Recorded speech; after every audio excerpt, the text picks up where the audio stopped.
bonjour. J'ai la chance de pouvoir interviewer le docteur Yves Louvard qui est parmi nous pour cette 15e édition du PAFSIC. Tout d'abord, je voulais vous souhaiter la bienvenue en Tunisie. C'est une chance de vous avoir parmi nous. Merci. Alors, je voulais avoir votre impression générale sur le congrès, sur le PAFSIC. D'abord, j'ai vu le programme qui me paraît très éclectique, qui me paraît couvrir toutes les préoccupations que nous avons dans la cardiologie interventionnelle aujourd'hui. Donc j'ai vu deux sessions ce matin.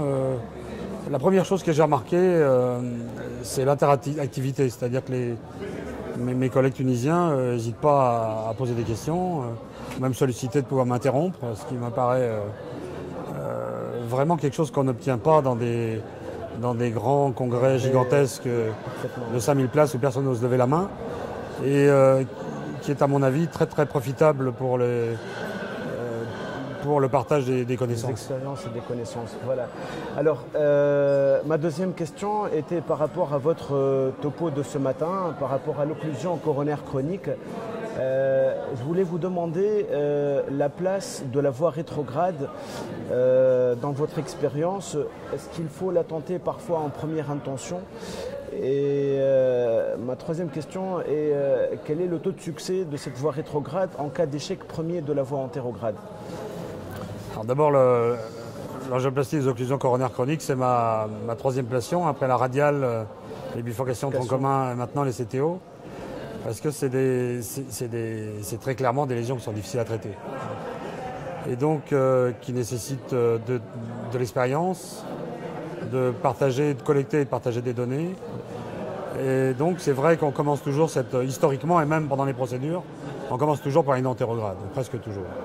Alors est-ce qu'il y a des situations où on est obligé de faire où on fait la rétrograde d'emblée? Alors d'abord, est-ce qu'il y a des situations dans lesquelles on est obligé de faire la rétrograde d'emblée? Oui.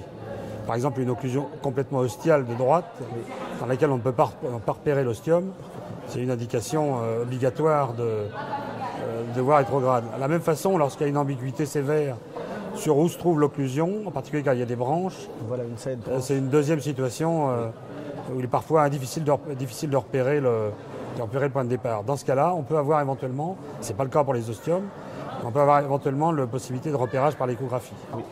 Mais ça reste quand même des difficultés considérables qui peuvent justifier, chez les gens qui ont l'expérience, de pratiquer la voie rétrograde d'emblée. D'accord. Alors, quand on fait une voie rétrograde, en soi-même, la voie rétrograde, dans les meilleures mains, doit pouvoir obtenir un taux de succès de 70-75%. Il faut toujours se rappeler que la voie rétrograde n'est jamais exclusivement rétrograde. C'est-à-dire à un moment ou à un autre, il y a du travail à faire dans l'antérograde. Oui. Même sur les ostiomes de droite, si on arrive à faire sortir le guide dans l'aorte, ensuite on travaille en antérograde. On ne va pas stenter en rétrograde. Parfait. Et donc, des gens expérimentés peuvent obtenir, par l'ajout de la voie rétrograde à la voie antérograde, des taux de succès qui sont supérieurs à 75%. Voilà, c'est en combinant ces deux voies, antérograde et rétrograde, qu'on arrive au meilleur taux de succès actuel, parmi les mains les mieux expertes, de 75%. Voilà, il y a des collègues qui, par exemple des collègues japonais, qui sont au-delà de 90%. Mais il faut tenir compte d'un phénomène, et moi j'ai constaté, parce que j'ai organisé pas mal de meetings sur les CTO, qui est la sélection des patients. Même ces opérateurs brillantissimes sélectionnent les patients. Ils savent qu'il y a des patients qu'on ne peut pas faire, et donc on ne les met pas dans les programmes. Est-ce que ces critères de sélection sont purement géographiques ou on peut combiner d'autres... Ils sont essentiellement géographiques. Ce sont essentiellement les difficultés techniques. Et je pense que la toute première, c'est le caractère calcifié des lésions. Il y a vraiment des artères qui sont complètement ossifiées de haut en bas et qui sont impénétrables à quelque instrument que ce soit. D'accord. Donc ça, c'est vraiment une bonne raison. Mais ces opérateurs, dont je parle, les fameux Cato, Ochiai et compagnie, peuvent avoir des taux de succès extrêmement élevés, au-delà de 90 ou 95%.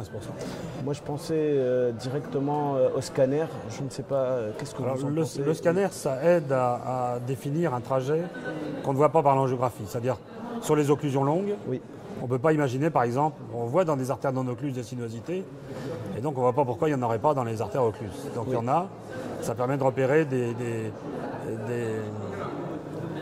calcifications, des sinuosités, et on peut même aujourd'hui, on fait cette expérience chez nous, intégrer l'image du scanner dans l'image angiographique. C'est-à-dire, avec notre stick, on bouge l'incidence angiographique, on bouge aussi l'incidence du scanner.